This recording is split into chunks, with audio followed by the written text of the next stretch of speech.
Hello students, welcome back to my YouTube channel again.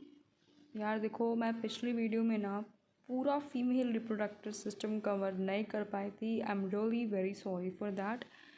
तो अभी मैं अपने लेक्चर्स का या जो वीडियोस मैं अभी बना रही हूँ उनका ड्यूरेशन मैं सिर्फ 10 to 15 मिनट्स या फिर 20 मिनट्स मैक्सिमम रखना चाहूँगी, क्योंकि अभी मेरा कोई नेटवर्क इशू है जिसकी वजह से मैं प्रॉपर पूरे लेक्चर्स नहीं रिकॉर्ड कर पा रही। बट मैं इतनी कोशिश ज़रूर कर रही हूँ कि जितने भी मैं टॉपिक्स एक्सप्लेन कर रही हूँ ना वो डीप कर रही हूँ। ठीक है, हर एक डायग्राम, हर एक लाइन का मीनिंग समझाते हुए आगे बढ़ूँ। एंड आई होप आपको चीज़ें समझ में भी आ रही होंगी। ठीक है, so without wasting more time अभी मैं स्टार्ट करने वाली हूँ जो हमारा रिमेनिंग पोर्शन रह गया था। And we were left with topic the external genitalia. ठीक है, तो फीमेल के एक्सटर्नल जेनिटेलिया के बारे में we have to talk about. So let's begin it. The female external genitalia include mons pubis, labia majora, labia minora, hymen and clitoris. Figure 2.3a में ये सारी चीज़ें जो है वो गिवन है। एक बार अपन देख लेते हैं कि इसमें क्या क्या चीज़ें जो है वो दी गई हैं। ठीक है, तो यहाँ पर आप देखो, सबसे पहले लैबिया मेजोरा की लेबलिंग गिवन है। ठीक है, ये आपका जो पोर्शन है वो लैबिया मेजोरा है। उसके बाद ये ऊपर जो आप देख रहे हो उसे हम लैबिया माइनोरा बोल रहे हैं। This is a clitoris. Clitoris पता है क्या है? एक्चुअल में वो फिंगर लाइक स्ट्रक्चर होता है which is actually located above the urethral opening. ठीक है, और इसमें क्या गिवन है? अच्छा, इसमें एक और चीज़ देखो, यूट्रस दिख रहा है। याद है यूट्रस क्या था? पिछली वीडियो में मैंने डिस्कस किया था कि यूट्रस को वूम भी बोलते हैं एंड वो एक इन्वर्टेड पियर जैसा स्ट्रक्चर होता है, जो कि आप नीचे के डायग्राम में भी देख सकते हो। इन्वर्टेड पियर जैसा स्ट्रक्चर है। तो ये सेम यूट्रस इन्होंने यहाँ भी बनाया है और यहाँ भी वही कह रहे हैं कि यहाँ पर ये जो यूट्रस है वो एक इन्वर्टेड पियर लाइक स्ट्रक्चर बनाया गया। अब यूट्रस किस में ओपन होता है? वेजाइना में। किसके थ्रू? सर्विक्स के थ्रू। ये लाइन भी याद होगी एनसीईआरटी की। Uterus opens into vagina through cervix and the canal of cervix is called cervical canal which along with vagina forms the birth canal. तो इस डायग्राम में भी इन्होंने यही चीज़ दिखाई है कि ये एक यूट्रस है। यूट्रस किस में ओपन हो रहा है? देखो, वेजाइना में ओपन हो रहा है, लेकिन किसके थ्रू ओपन हो रहा है? सर्विक्स के थ्रू। ठीक है, तो यूट्रस एक्चुअल में वेजाइना में ओपन होता है, बट किसके थ्रू? सर्विक्स के थ्रू। ठीक है, ये तीन चीज़ें तो क्लियर हो गई होंगी। यूट्रस क्लियर हो गया, सर्विक्स क्लियर हो गया एंड वेजाइना वाला पोर्शन में क्लियर हो गया। ठीक है, उसके बाद ये जो चीज़ तुम देख रहे हो ना, ये एक्चुअल में ना रिप्रोडक्टिव सिस्टम का कोई पार्ट नहीं है। हाँ, ये डाइजेस्टिव सिस्टम का पार्ट है, क्योंकि इसमें यहाँ पर इन्होंने रेक्टम को दिखाया है और एनस को दिखाया है। अब रेक्टम और एनस का रिप्रोडक्शन में तो कोई रोल होता नहीं, इनका मेनली डाइजेशन में रोल होता है फॉर द इजेशन प्रोसेस। वो डाइजेस्टिव सिस्टम में आप पढ़ते हो, बट अभी के लिए आपको पता है कि रिप्रोडक्शन में इनका कोई रोल नहीं है। बट सिंस लेबलिंग मैंशनड है एनसीईआरटी में, तो यू शुड नो कि which is rectum and which is anus. उसके बाद we have been given labium majora and then we have the labium minora.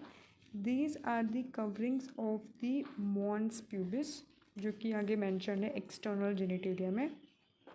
ठीक है, फिर वेजाइना की ओपनिंग को वेजाइनल ऑरिफिस बोलते हैं, जो यहाँ पर दिखाया गया है। उसके बाद यूरिनरी ब्लैडर वो ऑर्गन है जिसमें यूरिनरी ब्लैडर मतलब वो स्ट्रक्चर है जिसमें यूरिन को स्टोर करके रखा जाता है एंड यूरिन टेम्परली वहाँ पर स्टोर किया जाता है। And when there is a process of urination, तो यूरिन का जो रिलीज़ है वो किसके थ्रू होता है? यूरिथ्रा के थ्रू होता है, जो कि ये है। ठीक है, तो हर एक लेबलिंग क्लियर है, मतलब ऐसा कुछ नहीं कि कन्फ्यूज़न हो रहा है कि यार ये क्या है, इसको यहाँ नहीं होना चाहिए, ऐसा कुछ नहीं है। साफ साफ चीज़ें दिख रही हैं कि यूट्रस है, यूट्रस वेजाइना में ओपन होगा, सर्विक्स के थ्रू ओपन होगा। इसके जस्ट पीछे हमें रेक्टम और एनस दिखाया गया है जिसका रिप्रोडक्शन में एज ऑफ सच रोल नहीं है। फिर लैबियम मेजोरा और लैबिया मिनोरा ये एक्सटर्नल जेनिटेलिया के पार्ट है। Clitoris is also the part of external genitalia. फिर यूरिनरी ब्लैडर की लेबलिंग क्लियर है कि यूरिनरी ब्लैडर ही वो स्ट्रक्चर है जो यूरिन को स्टोर करता है, एंड जो मिक्चुरेशन, जो मतलब यूरिनेशन का प्रोसेस आप समझ लो कि जो रिलीज होता है यूरिन का वो किसके थ्रू होता है, यूरिथ्रा के थ्रू होता है, and that's what I tried to show. ठीक है, तो इसमें आगे मूव करते हैं। क्या लिखा है, the female external genitalia includes mons pubis, labia majora, labia minora, hymen and clitoris. Now, what is mons pubis? Mons pubis is a cushion of fatty tissue covered by skin and pubic hair. देखो, mons pubis ना actual में एक fatty tissue का cousin है जिसको skin and pubic hair के through हमने cover किया हुआ है। उसे क्या बोलते हैं, मॉन्स प्यूबिस। ठीक है, जो कि स्किन और प्यूबिक हेयर से कवर्ड है। Labia majora are the fleshy folds of tissue which extend down from the mons pubis and surrounds the vaginal opening. ठीक है, तो वेजाइनल ओपनिंग को सराउंड करने के लिए कौन प्रेजेंट है, labia majora. Labia majora actually में फ्लैशी फोल्ड्स ऑफ टिश्यू है जो कि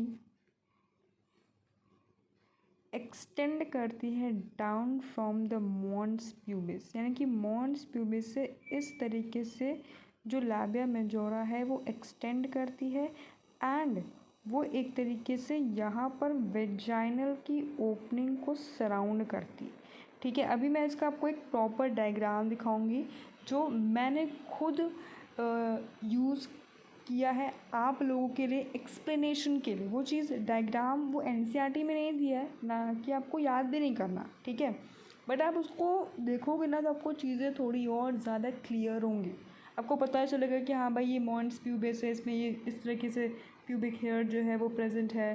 फिर यहाँ पर आप देखोगे तो उससे लैबिया मेजोरा निकल रहा होगा, और फिर लैबिया मेजोरा के जस्ट नीचे आप देखोगे लैबिया माइनोरा प्रेजेंट है which is paired folds of tissue under the labia majora, यानी कि लैबिया मेजोरा के अंडर लैबिया माइनोरा प्रेजेंट है which is the paired folds of tissue. ठीक है, the opening of the vagina is often covered partially by a membrane and that the membrane is called hymen. देखो, जो vagina वाला portion है ना वो बहुत इंपॉर्टेंट है। क्यों? क्योंकि वेजाइना के बारे में एनसीईआरटी ने काफ़ी बातें लिखी है, एंड ये जो लाइन लिखी है ना काफ़ी इंपॉर्टेंट है। वो कहता है कि जो वेजाइना की ओपनिंग है उसको पार्शली एक मेम्ब्रेन के थ्रू कवर्ड किया गया है, एंड उस मेम्ब्रेन का नाम क्या है, हाइमन। अभी आप आगे पढ़ोगे कि हाइमन एक ऐसी मेम्ब्रेन है जो रप्चर हो सकती है डिपेंडिंग अपॉन कि क्या कंडीशंस हैं। ठीक है, अभी आप आगे थोड़ा सा और हाइमन के बारे में डिटेल में पढ़ोगे तो हाइमन एक तरीके से, जैसे मान लो ये तुम्हारी वेजाइनल की ओपनिंग है। ठीक है, मान लेते ये हमारा वेजाइना है एंड ये वेजाइनल की ओपनिंग है। अब इस वेजाइनल की ओपनिंग को पार्शली एक मेम्ब्रेन ने कवर किया है, एंड उस मेम्ब्रेन का नाम क्या है, हाइमन। फिर the clitoris is a tiny finger like structure which lies at the upper junction of two labia minora above the urethral opening। Clitoris क्या है, टाइनी फिंगर लाइक स्ट्रक्चर है जो कि लैबिया माइनोरा के जंक्शन पर present है above the urethral opening. इसका मतलब क्या है, let me explain you with the help of a diagram. And अभी मैं आपको वो डायग्राम दिखाती हूँ जिसके थ्रू आपको चीज़ें और भी ज़्यादा क्लियर होंगी। Wait a second. ठीक है, तो अभी मैंने वो डायग्राम आपके लिए ओपन किया है। अब देखो, मैं इसी डायग्राम की बात कर रही थी जहाँ पर आपको चीज़ें जो हैं वो क्लियर होंगी अच्छी तरीके से। देखो, सबसे पहले इसमें मॉन्स प्यूबिस की लेबलिंग आपको दिख रही होगी कि ये जो हमारा स्ट्रक्चर है ना जिसको हमने प्यूबिक हेयर से कवर करके रखा है। ठीक है, हमने इसको प्यूबिक हेयर से जो है वो कवर करके रखा हुआ है। इसी स्ट्रक्चर को हम क्या बोल रहे हैं, मॉन्स प्यूबिस। ओके, अब मॉन्स प्यूबिस के नीचे से क्या निकल रहा है, लैबिया मेजोरा। तो ये जो फ्लैशी फोल्ड्स ऑफ टिश्यू है लैबिया मेजोरा से निकलते हुए, लैबिया मेजोरा से एक्सटेंड करते हुए, वेजाइनल की ओपनिंग को सराउंड करते हुए, मैंने यहाँ पर थोड़ा सा वेजाइना की लेबलिंग लिखी नहीं है, बट अभी आप यहाँ पर समझ सकते हो कि यही है हमारे वेजाइनल की ओपनिंग है। एंड इस वेजाइनल की ओपनिंग को कौन सराउंड कर रहा है? Labia majora. तो लैबिया मेजोरा वो फोल्ड ऑफ टिश्यू है, वो टिश्यू है जो मॉन्स प्यूबिस से एक्सटेंड करके वेजाइनल की ओपनिंग को सराउंड करती है। फिर बात आती है लैबिया माइनोरा की, ठीक है। फिर बात आती है लैबिया, देखो ये लैबिया मेजोरा है। अब बात करते हैं लैबिया माइनोरा की। तो लैबिया मेजोरा के अंडर क्या प्रेजेंट है? Labia minora. ये जो मैंने ग्रीन कलर से शो किया है, ये है आपकी लैबिया माइनोरा। इतनी चीज़ें क्लियर हो गई, ठीक है। अब और भी ज़्यादा चीज़ें क्लियर करते हैं, ठीक है। जो हम बात कर रहे थे, अभी हमने जो लाइन पढ़ी थी, क्लाइटोरिस के बारे में बात कर रहे थे कि क्लाइटोरिस एक टाइनी फिंगर लाइक स्ट्रक्चर है जो कि कहाँ पर लोकेटेड है। देखो डायग्राम में देखो, क्लाइटोरिस आपको दिख रहा है। क्लाइटोरिस क्या है? एक टाइनी फिंगर लाइक स्ट्रक्चर, बहुत ही छोटी सी फिंगर जैसी एक स्ट्रक्चर है जो कि यूरिथ्रल ओपनिंग के ऊपर है। डायग्राम में देखो, क्लाइटोरिस को यूरिथ्रल ओपनिंग के ऊपर बताया गया है क्योंकि क्लाइटोरिस यूरिथ्रल ओपनिंग के अबव प्रेजेंट होता है, टाइनी फिंगर लाइक स्ट्रक्चर होता है और उसका जो इनलार्ज्ड एंड है उसे हम क्या बोलते हैं? Glands clitoris. ये चीज़ एनसीईआरटी में नहीं दी है, ठीक है। आप ऐसे याद रख सकते हो कि हाँ, जो इनलार्ज्ड एंड है क्लाइटोरिस का उसे हम क्या बोलते हैं? Glands clitoris. अब मैं आपको यहाँ पर ये पता है क्यों बता रही हूँ? क्योंकि आपको अगर याद हो, मेल्स के केस में पेनिस नाम का एक स्ट्रक्चर पढ़ा था, उसके इनलार्ज्ड एंड को हमने ग्लैंड्स पेनिस बोला था कि नहीं बोला था? उसी प्रकार फीमेल के केस में जो क्लाइटोरिस होता है उसके इनलार्ज्ड एंड को हम क्या बोलते हैं? Glands clitoris. एंड आपको ये भी चीज़ क्लियर होनी चाहिए कि मेल के केस में पेनिस अगर प्रेजेंट है तो फीमेल के केस में क्लाइटोरिस प्रेजेंट होता है, ठीक है। Clitoris is considered to be highly equivalent to penis. That's why हम यहाँ पर थोड़ा सा पेनिस से इसको रिलेट कर रहे हैं कि उसकी जो लार्ज एंड थी, जिस तरह से हमने उसको ग्लैंड्स पेनिस बोला, उसी प्रकार क्लाइटोरिस के इनलार्ज्ड एंड को ग्लैंड्स क्लाइटोरिस बोला। तो इतना क्लियर हो गया। हाँ भाई, क्लाइटोरिस एक टाइनी फिंगर लाइक स्ट्रक्चर है जो यूरिथ्रल ओपनिंग के अराउंड, यूरिथ्रल ओपनिंग के अबव सिचुएटेड है, ठीक है। उसके बाद अभी आपने पढ़ा था हाइमन के बारे में, ठीक है। हाइमन के बारे में हमने क्या पढ़ा था कि हाइमन एक ऐसी मेम्ब्रेन है जो पार्शियली वेजाइनल की ओपनिंग को कवर करती है, ठीक है। तो जो वेजाइना की ओपनिंग होती है उसको पार्शियली कौन कवर करता है? हाइमन, ठीक। अभी आप हाइमन के बारे में और भी चीज़ें पढ़ोगे जो मैं अभी आपको दिखाती हूँ, ठीक है। तो यहाँ देखो, हाइमन के बारे में क्या लिखा है? The hymen is often torn during the first coitus intercourse. However, it can also be broken down by a sudden fall or jolt, insertion of vaginal tampon, active participation in some sports like horseback riding, cycling. In some women, the hymen persists even after coitus. In fact, the presence or absence of hymen is not a reliable indicator of virginity or sexual experience. तो ये जो line है ना, इसमें हमें क्या क्या चीज़ें पता चलती हैं।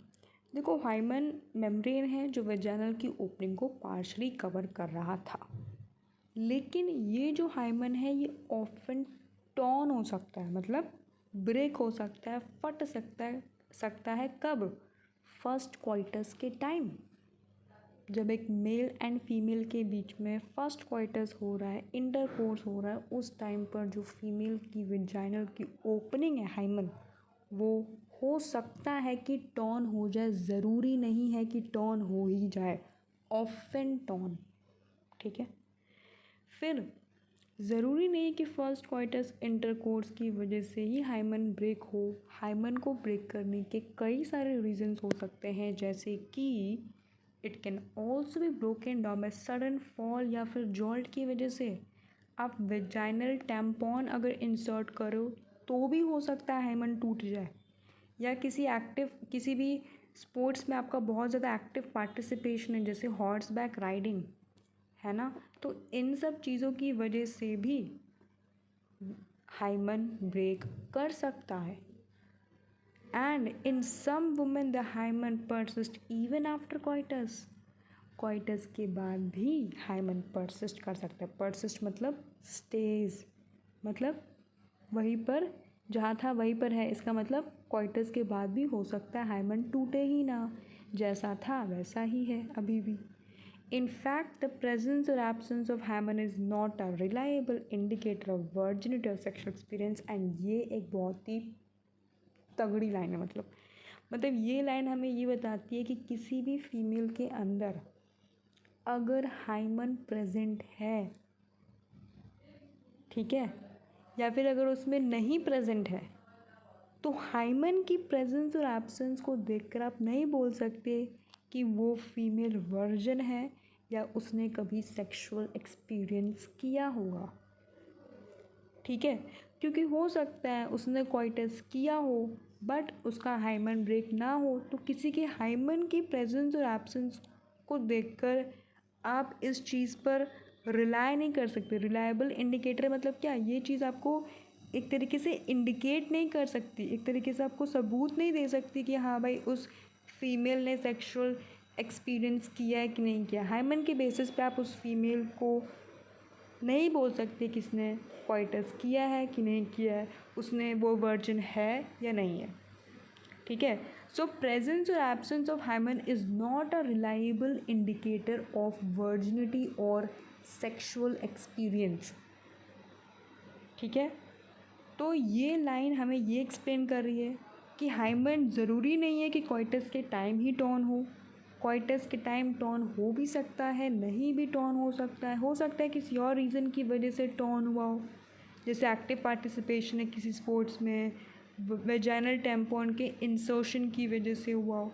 अब इन सब चीज़ों की वजह से अगर हमारा हाइमन ब्रेक हुआ है तो हम नहीं कह सकते ना कि हाँ भाई उस फीमेल का अगर हाइमन ब्रोकन है इसका मतलब she would have experienced sexual experience, she would have, no we can't say, because it is not a reliable indicator. बस यही ये लाइन कहना चाहती थी एंड वो मैंने आपको डीप बता दिया है, बहुत ही वेल एक्सप्लेन किया है, एंड आई डोंट थिंक अब आपको इसमें कोई कन्फ्यूजन रही होगी, ठीक है। तो फीमेल एक्सटर्नल जेनिटेलिया का पार्ट इस तरीके से हम कंप्लीट करते हैं। हमने काफ़ी सारी चीज़ें पढ़ी, डायग्राम में भी अगर कुछ चीज़ें रह गई तो फिर से देख लेते हैं।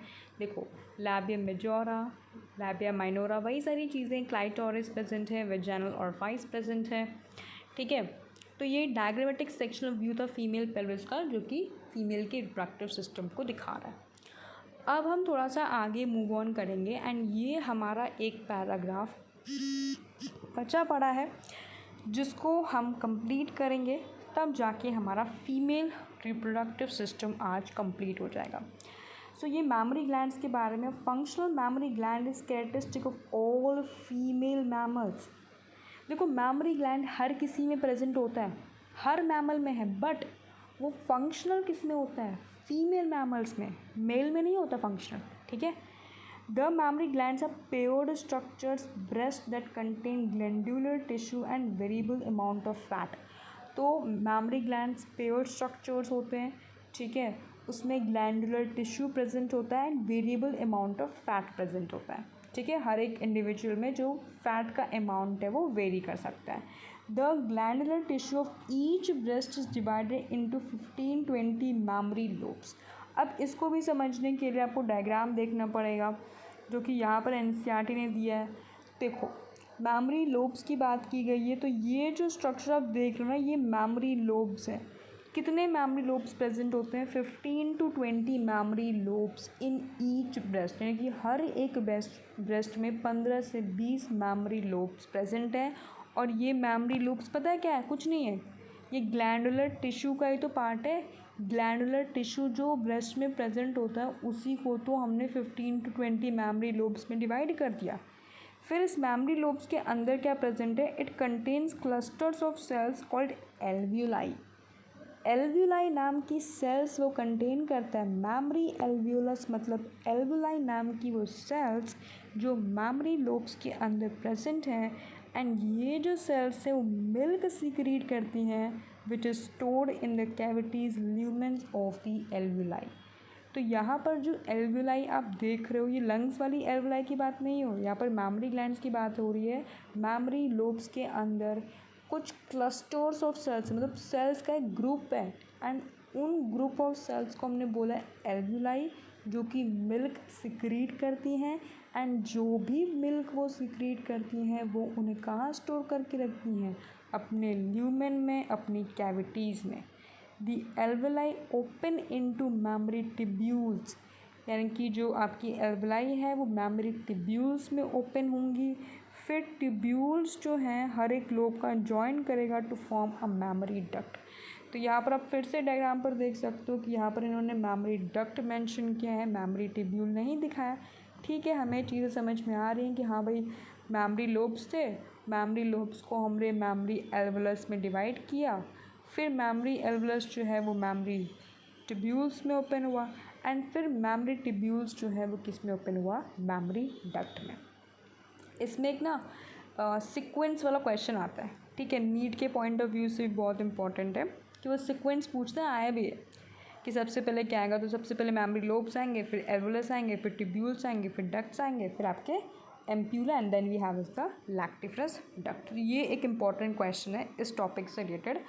Several mammary ducts join to form a wider mammary ampulla which is connected to lactiferous duct and opens at the nipple from where milk is expressed during breastfeeding। ठीक है, तो वो कह रहे हैं कि जो भी आपका मैमरी डक्ट्स है, सारे के सारे मैमरी डक्ट्स जॉइन करके एक वाइडर मैमरी एम्प्यूला फॉर्म करते हैं, जो कि आप डायग्राम में भी देख सकते हो कि बहुत सारे मैमरी डक्ट्स मिलके क्या फॉर्म करें, वाइड पोर्शन फॉर्म करें मैमरी एम्प्यूलर का। ठीक है, ये जो आप वाइड पोर्शन देख रहे हो क्या है, वाइडर मतलब थोड़ा सा चौड़ा पार्ट। एम्प्यूला को तो वैसे भी हम चौड़ा बोलते हैं क्योंकि एम्प्यूला नाम का, एम्प्यूला जो चीज़ है ना वो आपने पहले भी पढ़ी है फिलोपियन ट्यूब में।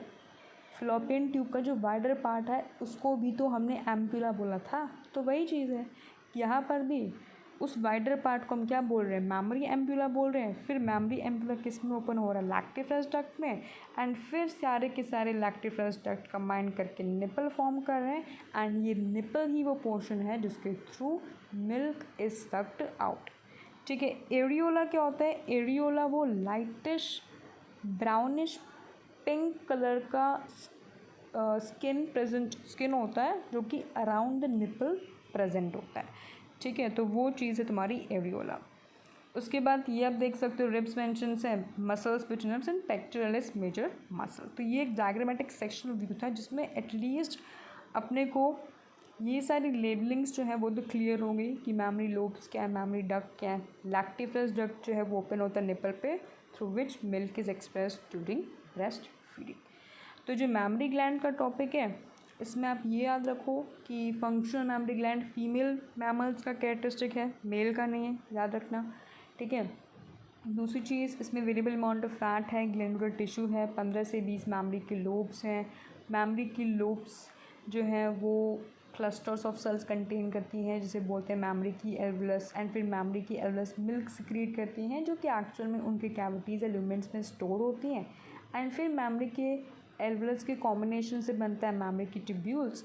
फिर बहुत सारे मैमरी के टिब्यूल्स जॉइन करके एक मैमरी की डक्ट फॉर्म करते हैं।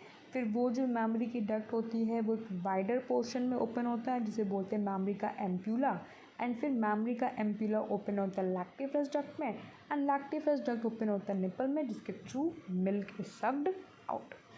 क्लियर है? तो आज के वीडियो में हम यहीं पर एंड कर रहे हैं। ठीक है, मेरा मेन पर्पस ये था कि फीमेल रिप्रोडक्टिव सिस्टम मैं आज की वीडियो में आपको क्लियर कर दूँ सो दैट यार आपको पसंद आए। ठीक है, एंड चीज़ आपको समझ में आ रही होंगी क्योंकि मैंने तो यार अपनी तरफ से पूरी कोशिश की है। इसको पढ़ने के बाद, इस वीडियो को देखने के बाद आपको खुद से एनसीईआरटी पढ़ना पड़ेगा, हर एक डायग्राम को फिर से खुद से देखना पड़ेगा। जब तक आप खुद से नहीं पढ़ोगे, no matter whosoever is gonna teach you, you will never be able to achieve perfection in that particular topic, because you need to study on your own. ठीक है, you will have to work hard on your own. ठीक है, हमेशा याद रखना, teacher का सिर्फ 10 to 20% contribution होता है, मैक्सिमम 90 to 80% कंट्रीब्यूशन एक स्टूडेंट का होता है। तो you will have to study it for your self.